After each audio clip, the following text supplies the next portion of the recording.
kita udah sampai nih Mas ceritanya ke wismanya ini, akhirnya udah sampai. Nah pas udah sampai itu emang suasananya agak gak enak ya, kayak sampai kita tuh mikir apa kita aja yang di situ ya, saking sepinya.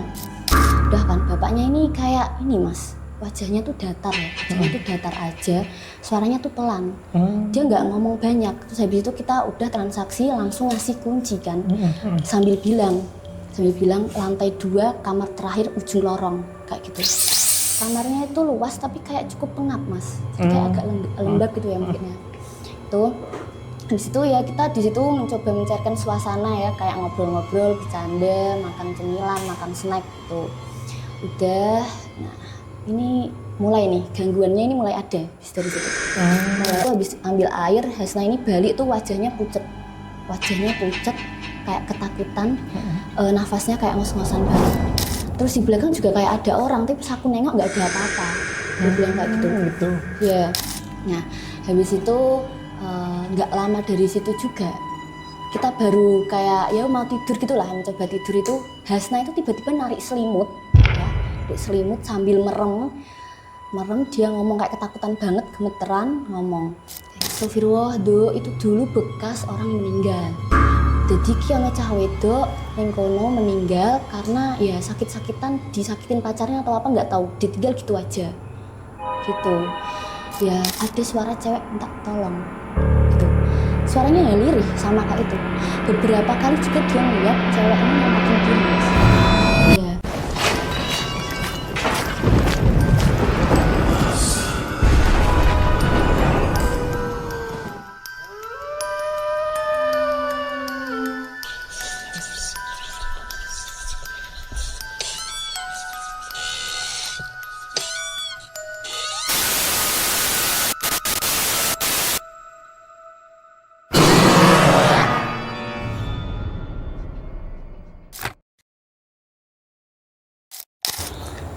Assalamualaikum warahmatullahi wabarakatuh. Selamat malam guys, balik lagi di Mas Liwer bareng sama gue Riko Joyo Sukmo.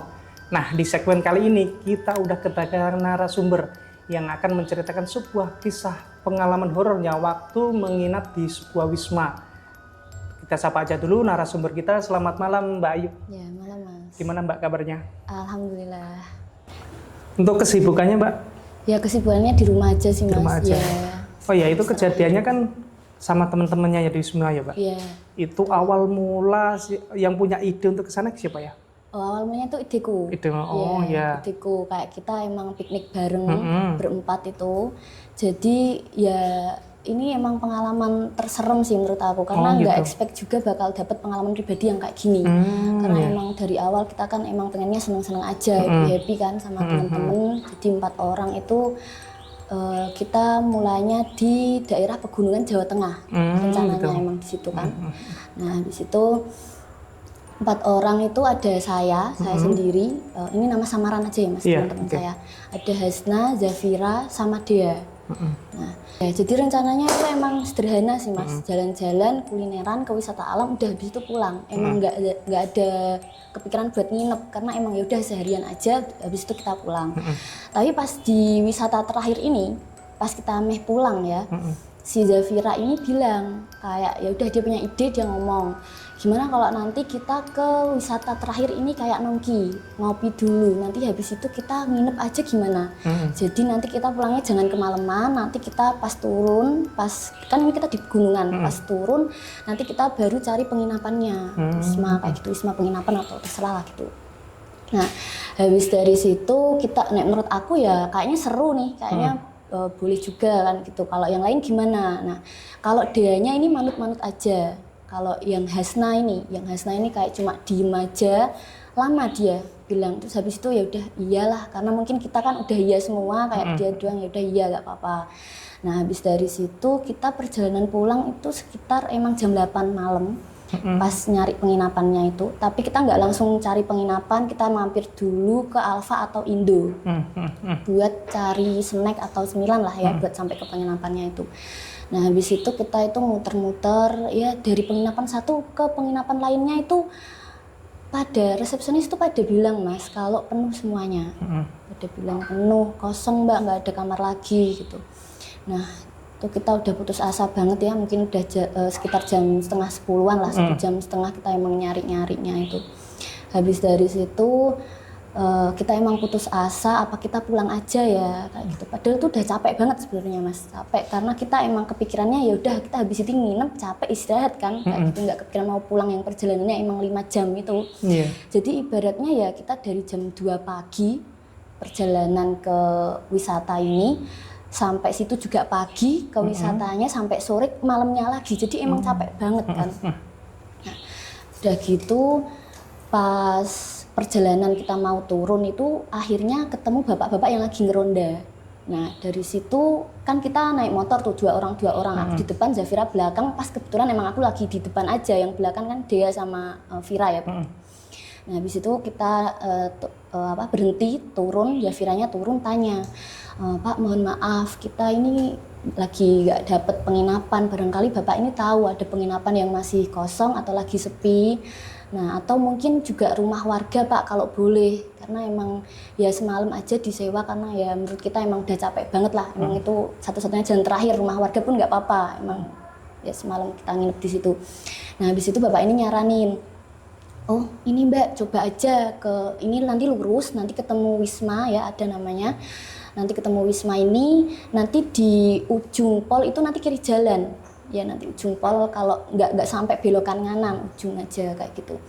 Nah udah sampai situ terus bapaknya bilang lagi, nanti emang lumayan sepi Wismanya tapi nggak apa-apa, kelihatannya tua aja, emang bangunannya tua gitu ya. Kita nggak mikir aneh-aneh kan, kita emang langsung ke situ aja sama temen-temen. Habis itu ya udah kita bilang makasih, mari Pak, itu kita udah sampai nih Mas ceritanya ke Wismanya ini, akhirnya udah sampai. Nah pas udah sampai itu emang suasananya agak gak enak ya. Gitu. Suasananya gimana Kak? Ya suasananya mungkin menurut kita kayak ya karena mungkin bangunannya kelihatannya tua ya, kelihatannya tua, catnya itu udah kayak kusam, terus kayak udah beberapa lumutan gitu juga.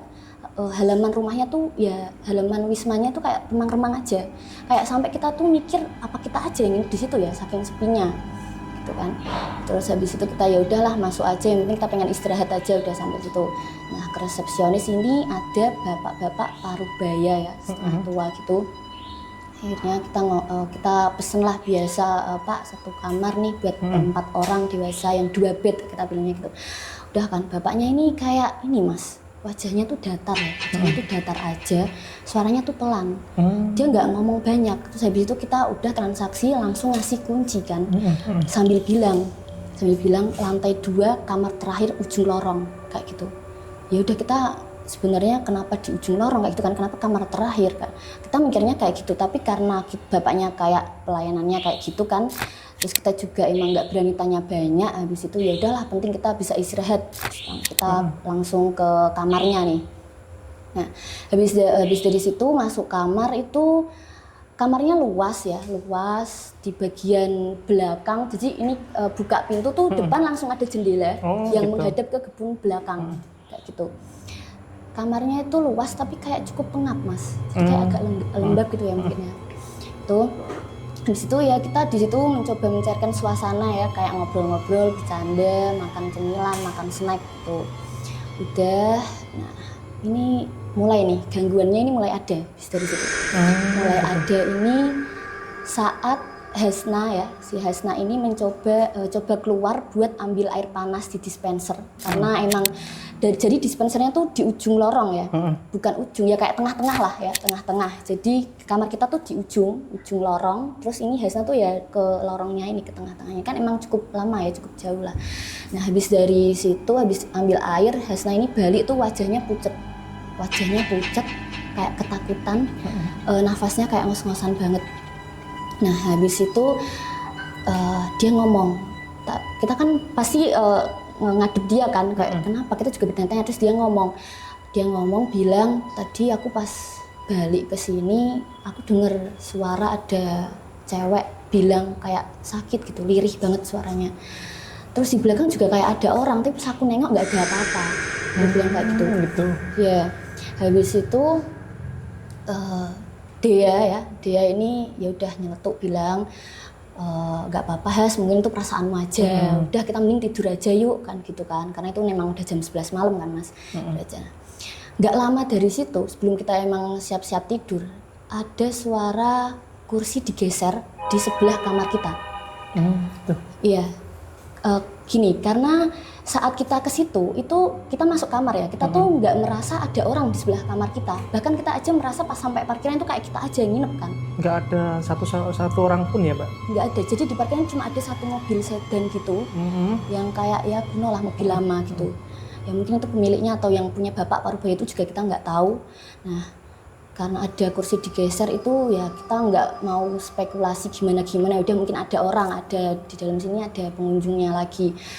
Nah, kita udah nggak mikir aneh-aneh lagi, kita persiapan buat tidur. Jadi posisi tidurnya gini Mas, aku dulu ya sebelah kiri, habis itu Hasna tengah, terus ada Zafira juga tengah, nah sebelah kanannya ini baru Dea. Nah, habis itu kita mencoba tidur ya, kita mencoba tidur, satu ranjang itu lampu tetap dinyalain. Nah, habis itu nggak lama dari situ juga kita baru kayak ya mau tidur gitulah, mencoba tidur itu Hasna itu tiba-tiba narik selimut ya, narik selimut sambil merem dia ngomong kayak ketakutan banget, gemeteran ngomong kayak gini. Bukan ya, kita kayak panik dulu ya habis itu ya, kita panik dulu, kenapa Has kayak gitu, kita tanyain kenapa, ada apa, istighfar gitulah, kita semuanya panik ya dari situ, kita nggak bisa santai lah ya, panik semuanya. Habis itu Hasna ngomong kayak di sebelah jendela itu dia ngeliat ada cewek, rambutnya panjang, bajunya putih, lusuh, kotor gitu, sambil nunduk. Tuh.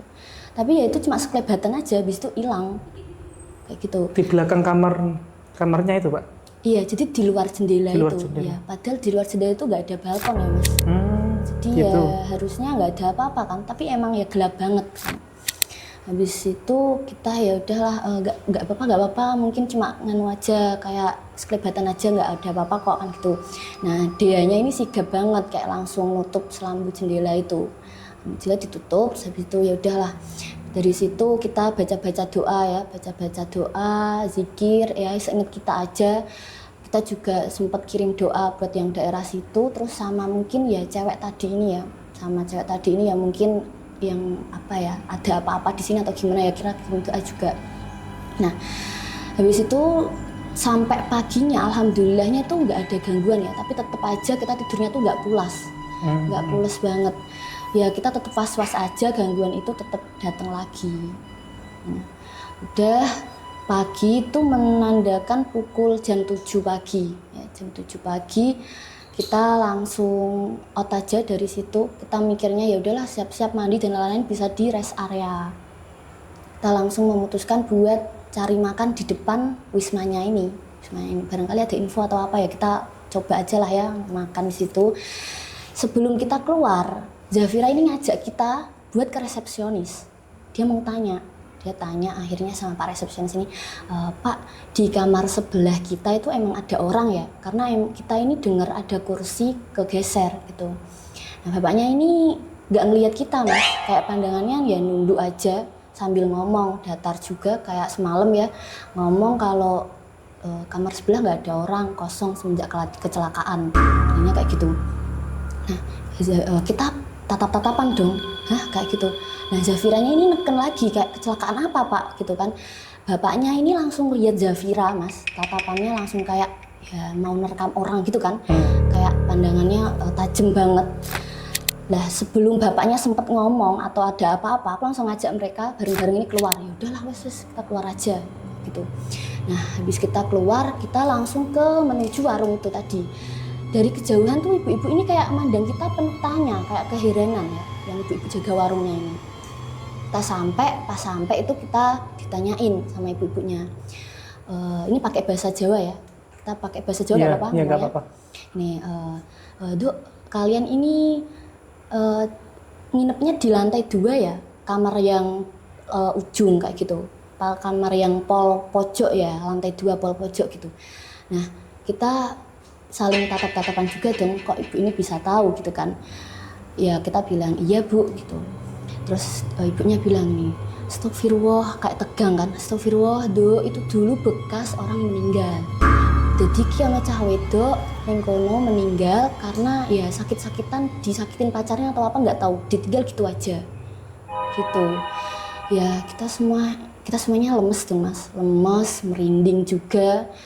Hasna juga cuma nunduk aja karena kan dia yang paling diteror emang. Kayak gitu.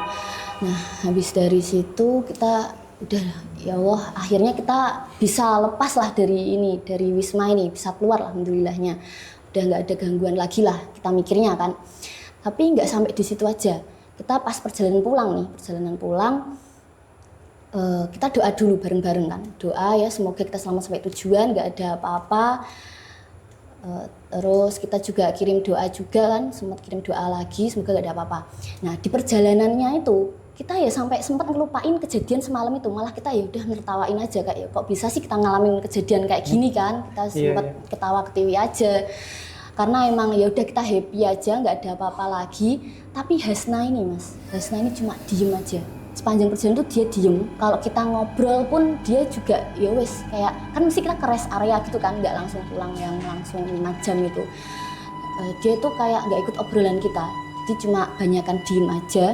Tapi kalau misal kita notice, dia juga bakalan oh ya, oh oke, kayak gitu aja, nggak yang ikut ngobrol.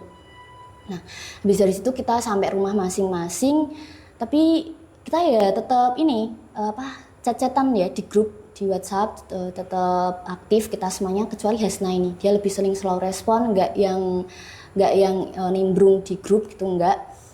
Terus seminggu kemudian karena kita juga merasa kenapa nih, ada apa sama Hasna gitu, kita main nih ke rumahnya, kita tanyain kondisinya dia, kenapa, gimana, apa kabarnya kayak gitu. Nah Hasna ini bilang, dia cerita kalau sehari 2 hari setelah itu dia masih dapat gangguannya lagi, teror sama si cewek gitu. Ini ya. Jadi terornya itu karena kalau di lorong itu kan dia denger nih suaranya kayak sakit gitu kan. Nah kalau di rumah ini dia tuh malah denger ada suara cewek minta tolong gitu. Suaranya ya lirih sama kayak itu. Beberapa kali juga dia ngeliat cewek ini nampakin diri Mas. Ya bajunya ya sama gitu lusuh, kotor, dia itu kayak sering nunduk kayak penuh penyesalan gitu ya. Ya kita nggak tahu lah itu dia maksudnya apa ya sosok ini.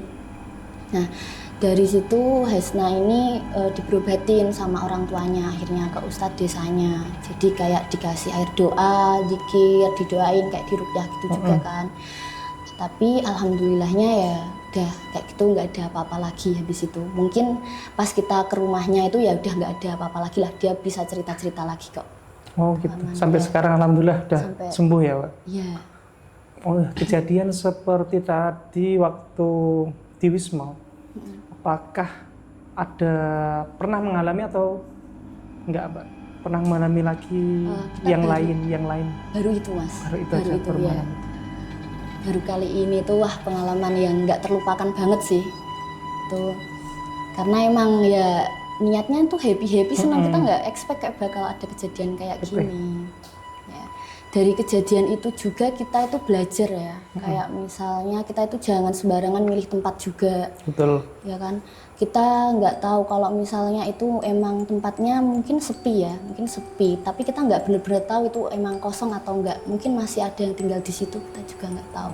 Terus ada satu lagi pembelajarannya, mungkin kita juga harus positive thinking aja ya, nggak banyak overthinking gitu. Dimanapun tempatnya kalau kita positive thinking aja, berdoa, itu juga kita nggak ada apa-apa lah insya Allah ya, minta pertolongan sama yang di atas, seperti itu.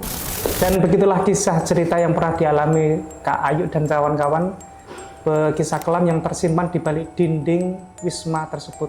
Tempat yang tampak tenang di siang hari, namun menyimpan jeritan dan tangisan yang tak pernah berhenti di malam gelap.